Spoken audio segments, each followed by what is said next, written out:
बांग्लादेश में शेख हसीना की सरकार जाने और नई अंतरिम सरकार बनने के बाद चीन अपना प्रभाव बढ़ाने के लिए सक्रिय हो गया है। ढाका में चीनी राजदूत याओ वैन ने जमाते इस्लामी बांग्लादेश के चीफ शफीकुर रहमान के साथ संपर्क बढ़ाया है, जो देश में हाल के समय में बड़ी ताकत बनकर उभरी है। सोमवार को चीनी राजदूत जमात के ऑफिस में पहुंचे। इस दौरान उन्होंने जमात को एक सुसंगठित राजनीतिक पार्टी बताया। 2010 में बांग्लादेश में जमात के नेताओं के खिलाफ युद्ध अपराधों के मुकदमों की शुरुआत के बाद से इस तरह की पहली कूटनीतिक बातचीत है। यह बातचीत ऐसे समय में हुई है जब बांग्लादेश में राजनीतिक परिदृश्य में महत्वपूर्ण बदलाव हो रहे हैं। ऐसे में भारत इसे नजरअंदाज नहीं कर सकता है। फर्स्ट पोस्ट की रिपोर्ट के मुताबिक हाल ही में आईएसआई समर्थक बांग्लादेश जमाते इस्लामी के प्रमुख शफीकुर रहमान ने भारत के साथ स्थिर संबंधों की इच्छा व्यक्त की थी। साथ ही इस बात पर भी जोर दिया था कि बांग्लादेश को अमेरिका, चीन और पाकिस्तान के साथ भी संबंध बेहतर करने पर काम करना चाहिए। जमाते इस्लामी बांग्लादेश का इतिहास कंट्रोवर्शियल रहा है। 1971 में बांग्लादेश की स्वतंत्रता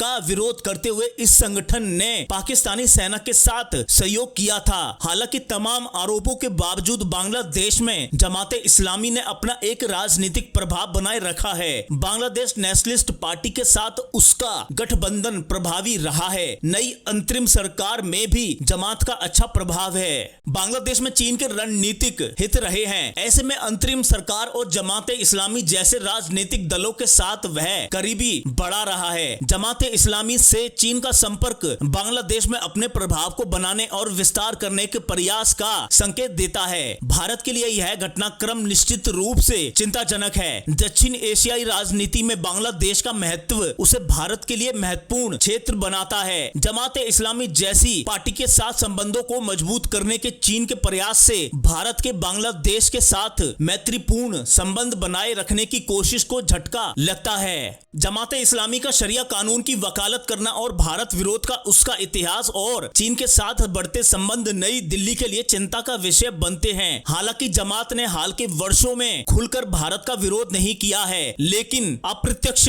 रूप से जमात कई मौकों पर भारत के लिए नाराजगी जता चुका है। चीन की ओर से जमात को एक सुसंगठित राजनीतिक दल के रूप में मान्यता देना उसके समर्थकों को प्रोत्साहित करेगा। इससे बांग्लादेश में उसका विस्तार होगा, जो व्यापक दक्षिण एशियाई क्षेत्र में तनाव बढ़ा सकता है। चीन अगर जमात के साथ अपने संबंधों को गहरा करना जारी रखता है तो भारत की क्षेत्रीय सुरक्षा और प्रभाव पर महत्वपूर्ण प्रभाव पड़ सकता है। चीनी समर्थन से पार्टी के सत्ता में आने की संभावना बांग्लादेश में एक ऐसी सरकार की ओर ले जा सकती है जो आतंकवाद, सीमा सुरक्षा और क्षेत्रीय स्थिरता जैसे आपसी चिंता के मुद्दों पर भारत के साथ सहयोग करने के लिए कम इच्छुक होगी। इसके अलावा बांग्लादेश में चीन को रणनीतिक निवेश, विशेष रूप से बुनियादी ढांचे की परियोजनाओं में फायदा मिल सकता है। इससे बांग्लादेश में भारत का प्रभाव कम होगा तो एक क्षेत्रीय शक्ति असंतुलन पैदा हो सकता है। तो दोस्तों, इस खबर में इतना ही। जल्द मिलते हैं अगली खबर के साथ। जब तक के लिए जय हिंद, वंदे मातरम। अगर वीडियो पसंद आया हो तो वीडियो को लाइक, शेयर, कमेंट और चैनल को सब्सक्राइब जरूर करें।